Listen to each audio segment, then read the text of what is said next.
Fala aí, pessoal, paz do Senhor. Espero que todo mundo esteja bem. Passando para dar início à nossa segunda aula de homilética, a arte de pregar e preparar sermões. A nossa aula é a aula de número 2. Na semana passada tivemos uma breve introdução acerca do assunto. Falamos sobre a introdução, palavra arte de pregar, a palavra homilética, arte de pregar e preparar sermões, tá bom? Falamos sobre pregação e pregador, tá? Falamos algumas definições acerca da pregação, que é a que mais me chama atenção, que é a que mais a definição que eu mais gosto, que é do Matthew Simpson. Pregação é a proclamação de uma mensagem de um homem que assevera haver experimentado o seu poder e estar testificando dele. Cara, essa definição define realmente o que é pregação, porque pregação é você estar proclamando, falando, entendeu? Aquilo que você já experimentou, a mudança que você já recebeu da parte de Deus, você só está testificando dessa mudança, do Evangelho de Cristo Jesus. Falamos o que não é pregação, tá? Não é ler a Bíblia e explicar do seu jeito, não é contar histórias, não é palestra, isso não é pregação, tá? Falamos qual é o objetivo da pregação, usamos aí 3 versículos como base, como exemplo. O que eu mais gosto é 2 Timóteo capítulo 4, verso de número 2, pregue a mensagem e insista em anunciá-la, seja no tempo certo ou não, procure convencer, repreender, anime, ensine com toda a paciência, tá bom? Então esse é o objetivo da pregação, que é ensinar, capacitar, corrigir, divulgar Jesus, salvar almas, que é o principal ali, mostrar a vontade de Deus, preparar, alcançar todas as pessoas, libertá-las do poder do pecado e fazê-la ou fazer as pessoas ter uma aliança com Deus. Falamos também sobre as espécies. Na verdade, finalizamos a nossa aula falando sobre as espécies de sermões, né? Basicamente, há 3 espécies de sermões aí. Essa classificação é a mais preferida dos pregadores, que são as seguintes: o sermão tópico, que pode ser chamado também de temático, os sermões textuais, os sermões expositivos. Tá? Existe outra classificação do sermão que é conhecida como lectio contínuo, tá? Que é aquela que é versículo por versículo, tá bom? Nós falaremos também um pouco sobre essa versão de sermão. Logo em seguida aqui, que vai ser a nossa aula, seria os sermões tópicos, tá? Só que essa parte aqui da nossa apostila eu vou deixar para depois, tá bom? Primeiro vamos ver a estrutura do sermão antes de entrar no sermão propriamente dito. E quando nós entrarmos no sermão propriamente dito, eu vou trazer alguns exemplos de esboço, tá? Para você fazer em casa, para você anotar, tá bom? Para você treinar a montagem do sermão. Porque como é a arte de pregar e preparar sermão, montar sermão é o seguinte: montar sermão é uma arte, tá? É um costume. Então, eu tenho que fazer o quê? Treinar, montar sermão, ir montando o sermão, escrevendo. Isso é importante.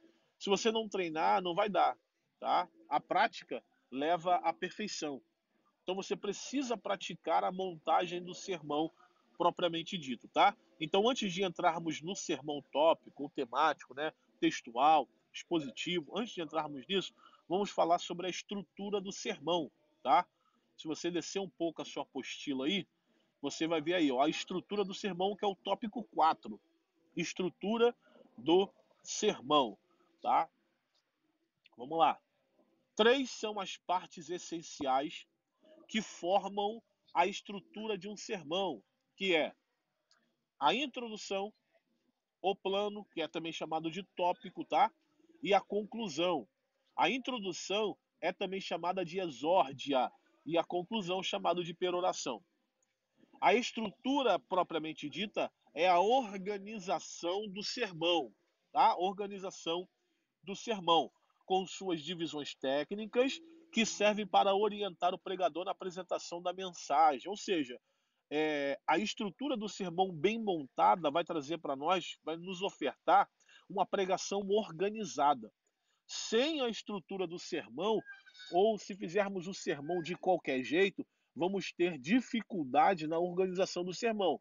Por isso que nós vemos exemplos de pessoas que, na hora da pregação, se perdem, esquecem o que vão falar, ou aquelas que ainda têm a capacidade de dizer, vou começar pelo final.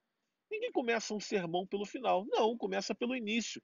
Quando o camarada fala, vou começar pelo final, é porque ele não tem noção de homilética, noção nenhuma de homilética, tá? Noção nenhuma de retórica, nenhuma noção da montagem, do esqueleto de um sermão, tá? Então há necessidade da organização do sermão, senão fica uma coisa sem nexo, fica uma coisa totalmente embolada, tá? E a pessoa se perde realmente. Se você não tiver cuidado, você vai se perder na montagem do seu sermão.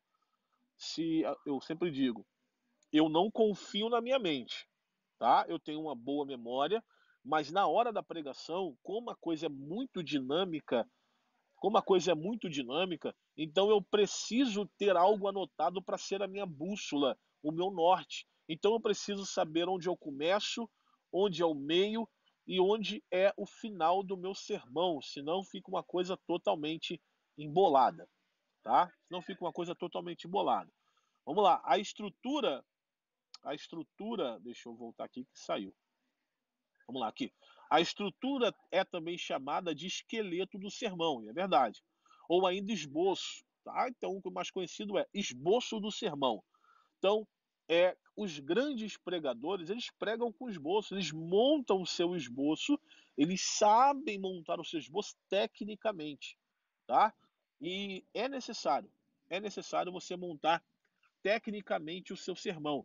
Se você não montar tecnicamente o seu sermão, provavelmente você vai se perder na hora de falar, tá?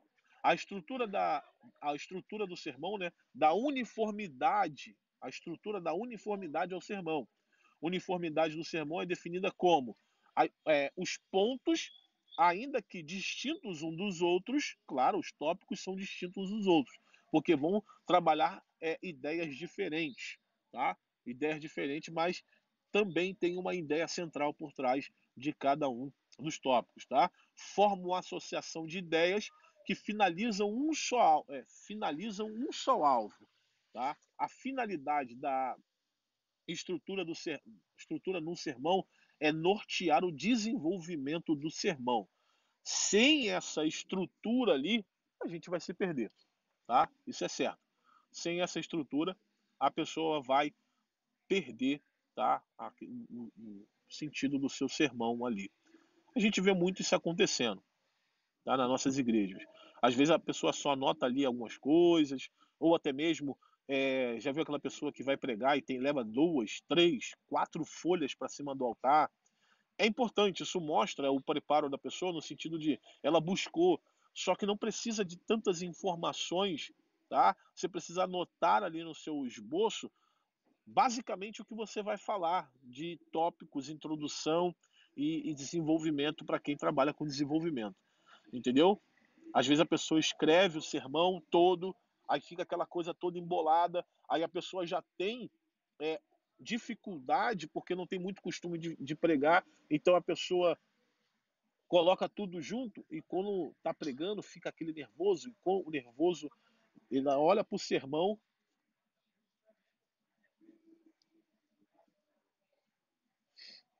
e você olha para o sermão ali, você olha para o sermão que você escreveu e tá tudo embolado ali, tudo difícil, entendeu? Então é complicado, muito complicado, tá? Vamos lá.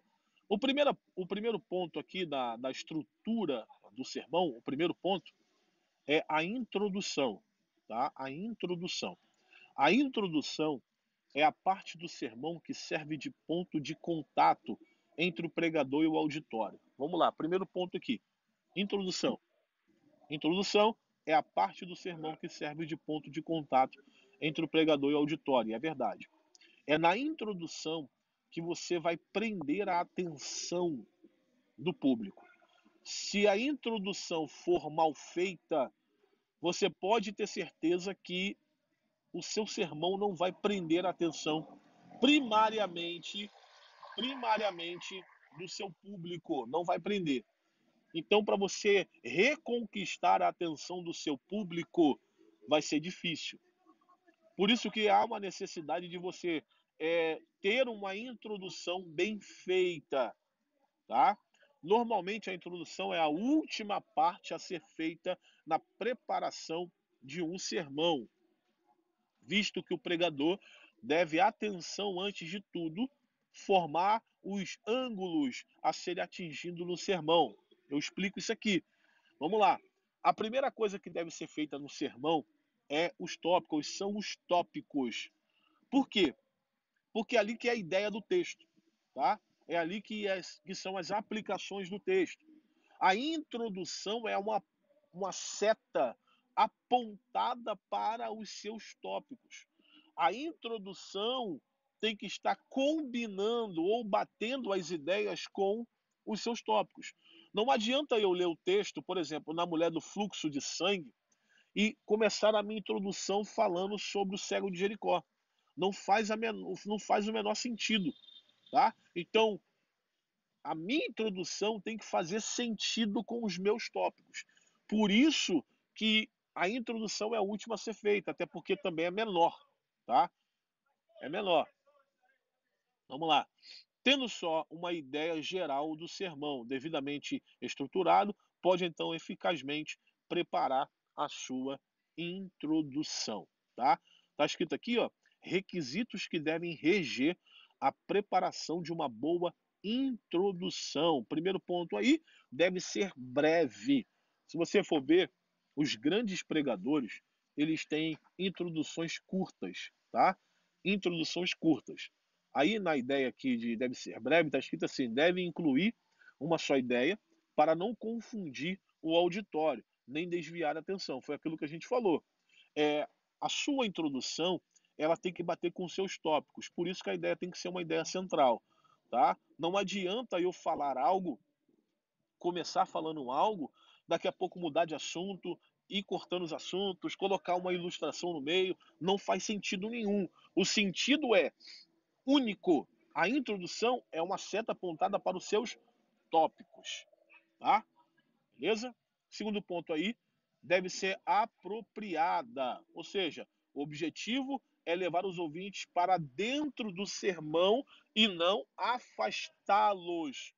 Não afastá-los, como eu disse no começo. A introdução vai ser responsável por atrair a atenção do público, porque sem essa introdução bem feita, você vai afastar o público. Vai afastar o público. Então você pode começar a sua introdução com uma pergunta, com algo que aconteceu no seu dia, ou até mesmo dentro do texto, usar o texto, contexto, tá? O personagem principal e assim por diante. Existem várias maneiras de se preparar uma introdução e nós veremos hoje várias maneiras de se preparar um sermão, tá? Deve ser interessante, claro que tem que ser. O propósito é atrair a atenção dos ouvintes para o assunto que vai ser falado. Então, se não for atraente aos ouvidos, você pode ter certeza, vai perder a atenção. Principalmente com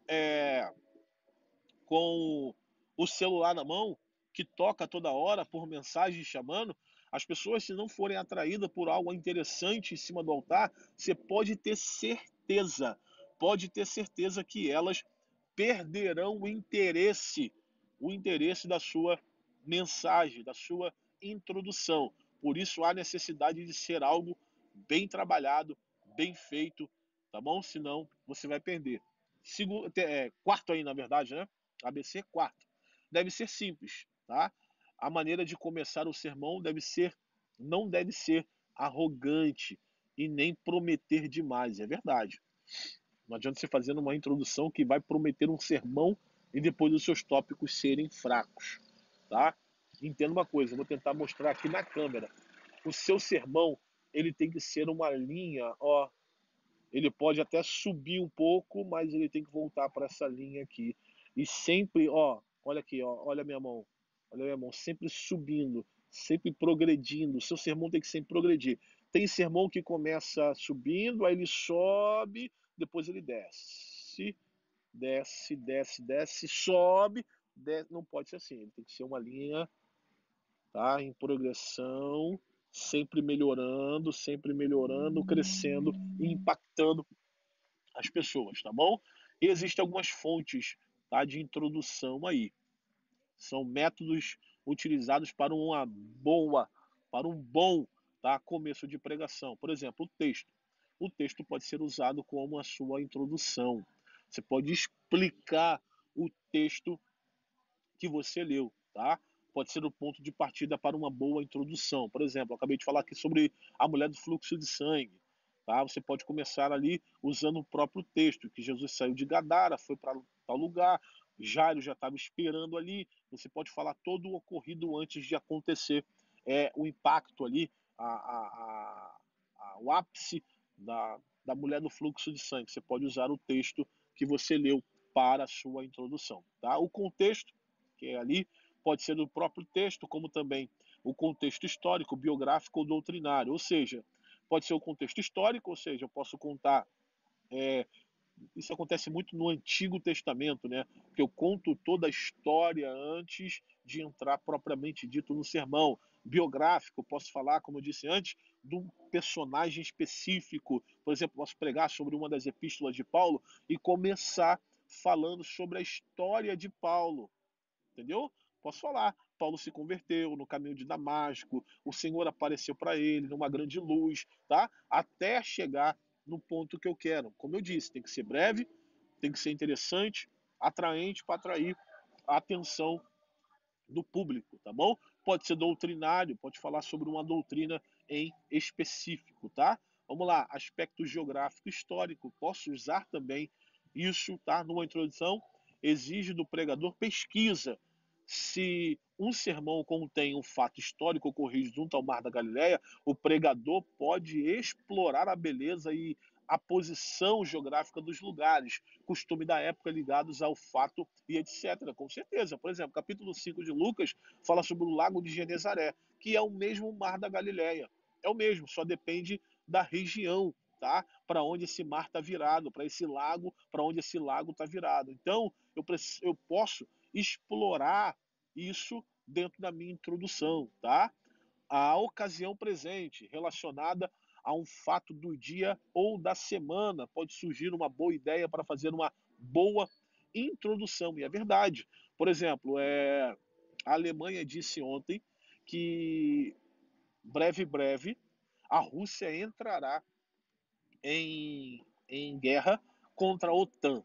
Isso pode ser uma boa introdução. Como? Se eu for pregar um sermão temático, por exemplo, a volta de Jesus, o tema é esse, a volta de Jesus, então os meus tópicos vai ser voltado todos para a volta de Jesus, tá? Por exemplo, tópico 1, quando vai acontecer? O que vai acontecer? Tópico 2, entendeu? E assim por diante. Então eu desenvolvo e a minha introdução vai ser sobre isso. A minha introdução vai ser sobre isso.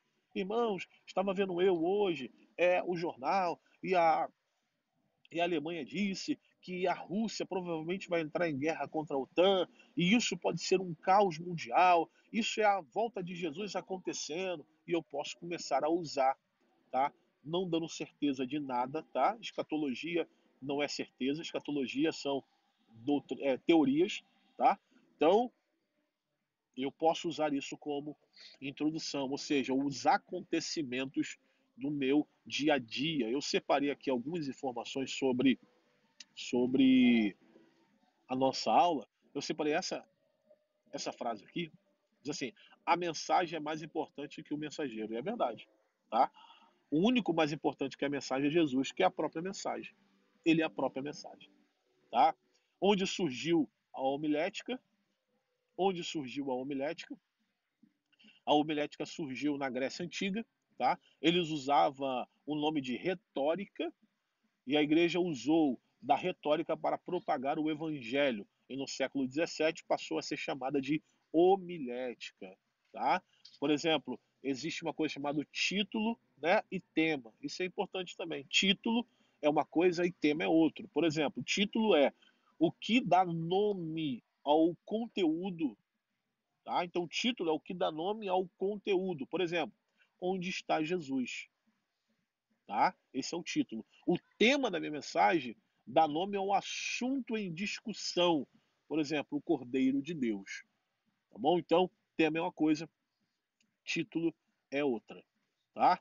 Vamos lá. Deixa eu descer mais um pouco aqui, a parte 2, que é a aula de hoje, aula 2, que é qual o objetivo da introdução.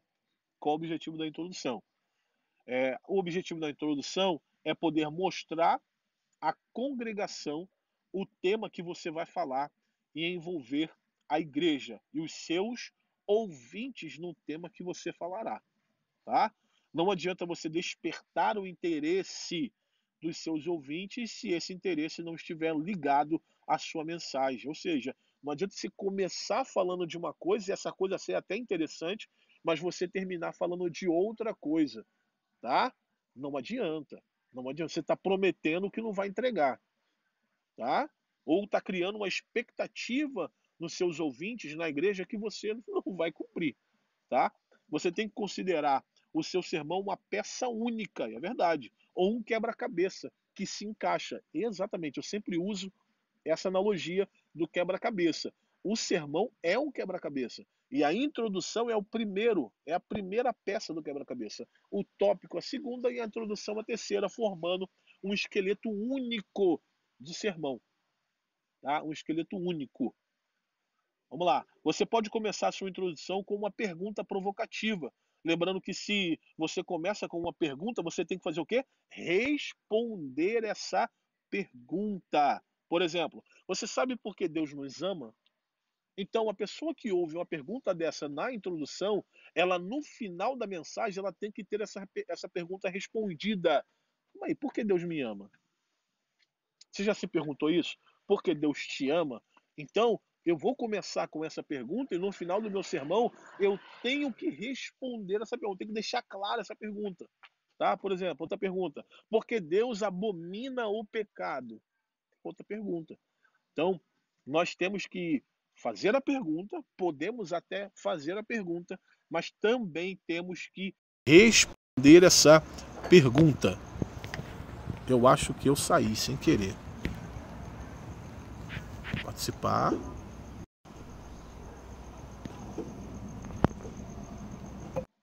Fala aí, pessoal. Voltei. A internet caiu aqui, voltei. Então, eu tenho que fazer, eu posso até fazer essa pergunta, mas também eu tenho que responder essa pergunta no meu sermão, tá bom? Vamos voltar aqui. Deixa eu botar para cima. Isso. Vamos nessa, vamos nessa. A parte 3 aqui, elementos de uma boa introdução são perguntas, como nós já deixamos claro, deixar claro o assunto da mensagem, deixar claro que você domina o assunto, tá? Elementos da sua introdução. Você pode fazer pergunta. A introdução serve para quê? Para deixar claro o assunto da mensagem. Deixar claro que você domina aquilo que você está falando. Tá? Ou seja, falar com clareza. Falar do mesmo nível dos seus ouvintes. Por exemplo, não adianta você pregar um sermão doméstico, um sermão no culto no lar, e você usar palavras rebuscadas. Não tem necessidade disso. Você tem que falar no mesmo nível dos seus ouvintes. No mesmo nível. Você não precisa colocar palavras rebuscadas em determinados ambientes. Tá? Agora, se você está pregando num lugar onde só tem renomados ali, ou até mesmo pessoas que têm um poder aquisitivo maior, que também tem uma cultura maior, então você pode trazer palavras um pouco mais rebuscadas, tá? Vamos lá. Evitar, o que eu devo evitar na minha introdução? Primeiro, a minha introdução eu devo evitar falar de si mesmo, tá? Eu não posso falar de mim mesmo, tá? Sermão é para falar de uma pessoa, Jesus Cristo. O sermão é para ser falado de quem? De Jesus Cristo, tá? querer ser humilde demais. Já viu aquela pessoa quando pega o microfone, cumprimenta os irmãos com a paz do Senhor, poxa, irmão, eu não sou pregador, não era para eu estar aqui, o irmão era melhor, o irmão é melhor do que eu, uma falsa humildade, ou se mostrar humilde demais, tá? Terceira coisa, fazer 1000 agradecimentos. Já viu aquele pregador? O cara vai falando do papagaio até a vida do pastor. Então, não precisa. Eu cumprimento as pessoas principais, que são: eu louvo a Deus por essa oportunidade de estar aqui com os irmãos. Eu louvo a Deus pela vida do pastor, por sua família, aos obreiros, você que saiu de casa, do conforto, veio para cá adorar a Deus junto conosco. Deus seja louvado por sua vida. E ponto final. Abre a Bíblia, lê, explica e aplica o sermão. Não perca tempo. Não perca tempo, principalmente hoje, que as igrejas dão pouco tempo para mensagem. Se você passar muito tempo agradecendo, vai complicar você. Outra, fazer muitas piadas. Eu não estou falando que você não possa fazer uma piada no sermão, tá? Não estou falando que você não possa brincar em alguma parte do seu sermão. Eu estou falando acerca de fazer muitas piadas. Lembra, pregação é exposição das escrituras. Pregação é fixar bem. O que você vai fixar? O que você vai fixar bem na cabeça das pessoas? A pregação do evangelho. Então, piada não é evangelho. Você pode acrescentar uma piada ali, uma brincadeira ou outra? Claro que pode. Claro que pode. Tá? Então vamos lá. Introdução aí. Introdução. Tipos de introdução. Você pode fazer uma introdução ousada, ou seja, o pregador entra diretamente na ideia central, sem preparação, mas com ousadia, de maneira que surpreende o auditório. Ou seja, ele nem entra numa introdução, ele já vai para os seus tópicos direto, tá? Ele já vai para a ideia central, já vai para a ideia central, beleza? Vamos lá, introdução temática. Essa já começa explicando a importância do tema. Ou seja, a gente falou do tema lá em cima sobre. Deixa eu voltar aqui para me lembrar. Porque você sabe por que Deus nos ama? Então, essa segunda aí, introdução temática, a pessoa já vai direto. Já vai direto. Irmão, Deus nos ama, por isso que ele deu, entregou seu filho para morrer por nós. Pá, e depois entra nos seus tópicos. Tá? A introdução textual, o pregador inicia com a leitura de um texto bíblico. Essa leitura tem de ser seguida de um comentário interessante, diferente sobre o texto lido, ou seja, ele pega o contexto em si, tá? Introdução circunstancial, essa introdução se dirige à circunstância em que o sermão é proferido, como o local, as pessoas ou a própria ocasião da reunião, tá? Introdução histórica, que pega o contexto histórico ali. Introdução com suspense, aqui o pregador usa números e informações incomuns por causa para causar impacto e suspense na congregação. Por exemplo, irmãos, vocês sabiam que segundo a OMS tantas pessoas morrem por ano? Isso já causa um impacto, um suspense na sua introdução, tá? Aí você começa. A OMS diz que morrem tantas pessoas por ano, tantas pessoas por dia, tantas pessoas por mês, tantas pessoas por minuto. E essas pessoas, qual o destino delas? Céu, inferno? Qual o destino? E se você morrer agora, qual será o seu destino? Céu ou inferno? Isso é uma introdução que causa um impacto, tá? A cada minuto, cerca de 5 crianças morrem de fome no Brasil. São estatísticas, dados e diversas informações aí, tá? Introdução ilustrativa usa uma ilustração como história, incidente ou experiências. Isso é verdade. Tem gente que começa mesmo contando uma parábola propriamente dito para depois entrar no sermão, tá? Tipos de introdução aí, já falei, introdução ousada, suspense. A sexta parte aqui é mais a conclusão, tá? Então essa é a introdução, tá? Então falamos, eu acho que bastante coisa sobre a introdução. Segundo ponto aí é, na verdade são os tópicos, né? É chamado aqui de plano, que para mim é a parte mais importante do sermão, tá? Dentro da estrutura do sermão, o plano é a parte principal. O plano estabelece a ordem das divisões, ou seja, tópico 1, 2, 3 e 4.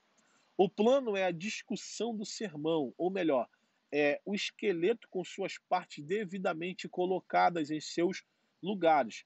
E depois revestidas pelo desenvolvimento dinâmico do sermão. Para manter o movimento progressivo do sermão, o pregador deve saber de 4 requisitos para desenvolver o esboço. Quais são os 4 requisitos? Primeiro, o sermão deve possuir uma ordem própria nas divisões. Pregar um sermão sem ordem e os pensamentos não podem chegar ao alvo. Por exemplo, foi aquilo que eu falei no começo. O pregador que assume a tribuna e fala assim, vou começar pelo final. Não existe isso. Não existe começar pelo final um sermão, gente. Pelo amor de Deus, eu vou começar pelo começo. É tópico 1, 2, 3, 4, 5, 6 tópicos. Não importa. O importante é começar de uma forma progressiva, lógica, tá? E de forma ao ponto de ter uma ordem no seu sermão ali, tá? O sermão deve possuir uma ordem própria nas divisões. Segundo aí, dá ordem lógica aos pontos e subpontos do sermão, tá? Pontos e subpontos, ou tópicos e subtópicos, nós veremos mais adiante, tá? Mas tem que ter uma ordem. O seu tópico, ele tem que estar de acordo com o seu subtópico, tá? Só o tópico seguinte que pode ser um pouco diferente sobre o assunto ali que está sendo abordado, beleza? Terceiro aí, as divisões devem obedecer uma ordem ascendente, é isso que eu falei, ordem ascendente, não uma ordem decrescente, ordem ascendente. Se você pegar aí, como eu falei, aquele exemplo, o seu sermão ele tem que estar subindo, ele pode até cair um pouco, mas tem que subir de novo, tá? E ir subindo, uma ordem ascendente, progressiva, tá? Tem gente que começa muito bem e termina muito mal. Fechou? Quarto ponto aí, a ordem do esboço deve ser cronológica. Falei já sobre isso. Tá? A ordem deve ser cronológica, pelo amor de Deus. Não começa pelo final, não começa pelo meio, começa pelo começo. Tá? Começa pelo começo. Fechou? As divisões devem ser pertinentes com as necessidades presentes. Por exemplo, tudo e qualquer ponto, mesmo que seja de fundo histórico ou biográfico, deve ser pertinentes com as necessidades atuais dos ouvintes. Isso implica em trazer sabiamente um fato passado para ser aplicado no presente. O tempo presente deve predominar todo o sermão, ou seja, o seu tópico é a aplicação. Você vai ler, vai explicar e aplicar o que você colocou como tópico. E a aplicação é trazer do passado para o presente. É a pergunta, o que tem a ver esse texto comigo? Entendeu? Por exemplo, sabe o que é aplicação? Aplicação é isso aqui. Saiu aqui, vou voltar.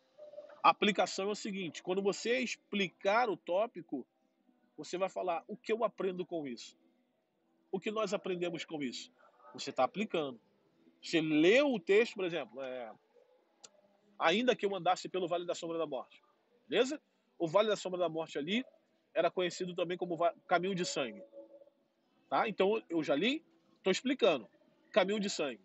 Onde existiam assaltantes e era um lugar totalmente perigoso para se passar sozinho. Porque poderia ser assaltado, morto e deixado para trás. Mas Davi disse, ainda que eu andasse pelo Vale da Sombra da Morte, não temerei mal algum, porque o Senhor está comigo. Vou trazer para cá. O que aprendemos com isso? Aprendemos que por onde nós passarmos, o Senhor está conosco. Por quê? Porque Ele está para nos proteger, para nos guardar, isso, aquilo, e você vai aplicando a sua mensagem. Tá bom? Outra aí, as divisões devem eliminar toda digressão desnecessária. A palavra digressão refere-se ao desvio de rumo ou de assunto, tá? Então, se o seu sermão não for bem montado, com certeza as pessoas vão, ou até mesmo você, vai desviar o assunto. Eu ouvi uma mensagem onde o camarada começou em João capítulo 1 e terminou em Êxodo capítulo 3, que não tinha nada a ver uma coisa com a outra, sem pé e sem cabeça. Ele começou alguma coisa falando sobre um assunto, depois terminou em outro. Então não tinha uma ordem lógica. E houve ali no meio do caminho um desvio de assunto, tá? Então tem que ter cuidado com isso. Quando o plano não é bem preparado, o pregador corre o risco de perder-se dentro do sermão, e é verdade. Tá? A direção inadequada desvia o rumo do sermão. porque o pregador tenta encontrar o fio do pensamento e então fica fazendo círculos, tá? Ou seja, o mais conhecido enchendo linguiça. Por quê? Porque ele está falando, falando, falando e não tem nexo nenhum com aquilo que ele começou a fazer, tá? Não tem absolutamente nada a ver com aquilo que ele começou a fazer, tá? Vamos lá. Conclusão. Lembra que são 3 pontos importantes: introdução, plano ou tópico, né? Plano também significa tópico ali, e conclusão. É também chamada de peroração. A aplicação final é definitiva de todo o sermão. Está na conclusão. Esta parte é tão importante como a introdução. Uma grande parte do êxito da pregação depende de uma boa conclusão feita. Vamos lá. A conclusão pode ter várias aplicações, como sejam: primeiro, recapitulação. Recapitular o sermão na conclusão implica em relembrar sucinta e dinamicamente os pontos principais, ou então os pensamentos chaves, fortes e positivos, sem querer discuti-los outra vez. Ou seja, você pode recapitular o seu sermão ali, mas de forma resumida. Você não precisa tocar e se estender em cada um dos pontos. Não precisa. Não precisa. Você vai recapitular. Irmãos, lembre o que nós aprendemos nesse sermão. Primeiro, nós devemos nos desviar do mal. Segundo, nós precisamos ser protegidos pelo Senhor. Terceiro, acabou. Você recapitulou ali o seu sermão e isso é uma conclusão, tá? Segundo, narração.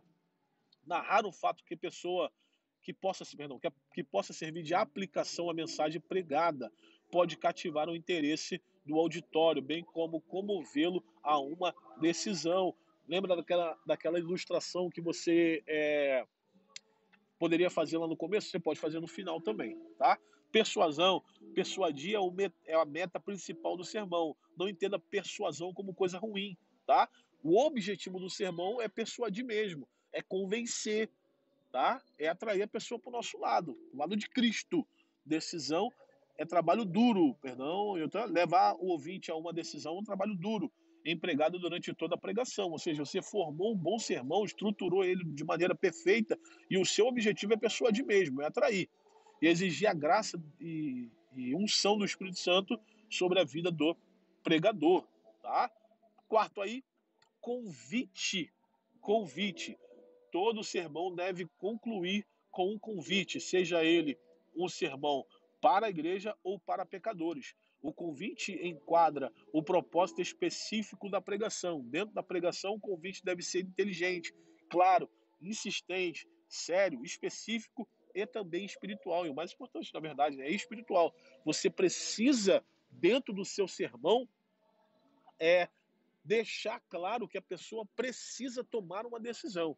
E você precisa fazer o convite baseado nessa decisão que a pessoa precisa tomar. Por exemplo, quando Jesus contava parábolas, e toda parábola é uma linguagem, é uma figura de linguagem, que no final dela, a pessoa que ouviu precisa tomar uma decisão. Ela precisa tomar uma decisão. A parábola do filho pródigo, a parábola da dracma perdida, a parábola, por exemplo, da ovelha perdida, quem ouviu aquela parábola necessitou no final tomar uma decisão, tá? Ele precisou tomar uma decisão. E aí, irmão, o que você vai fazer? O que você vai fazer? Vocês precisam tomar uma decisão. Vocês precisam tomar uma decisão. Beleza? Deixa eu passar para o outro lado aqui, que eu tenho um pedaço sobre conclusão aqui. Aqui, ó, conclusão. Você tem que encerrar o assunto, não abrir um novo assunto ou novas ideias para aquele sermão. E é verdade, tá? Quando você for encerrar o seu sermão, pelo amor de Deus, tá? Pelo amor de Deus, não abra mais o assunto. Não abra. Conclusão é concluir, é terminar. Não deixe perguntas para o final, porque você não vai ter tempo para concluir, ou até mesmo não vai ter tempo para respondê-las. Tá? Não vai ter tempo para respondê-las. Então não faça perguntas no final. Não crie perguntas, não crie dúvidas aos seus ouvintes no final. Tá? Por exemplo, se você está pregando sobre a provisão divina, você tem crido na provisão divina? Você tem experimentado a provisão divina? essas são perguntas que você precisa fazer, mas tem respostas rápidas, tá? Ou então não faça perguntas. Ou então não faça perguntas, tá bom? Esses conselhos finais aqui eu vou deixar para depois. Depois de você montar essa estrutura ali, essa estrutura que é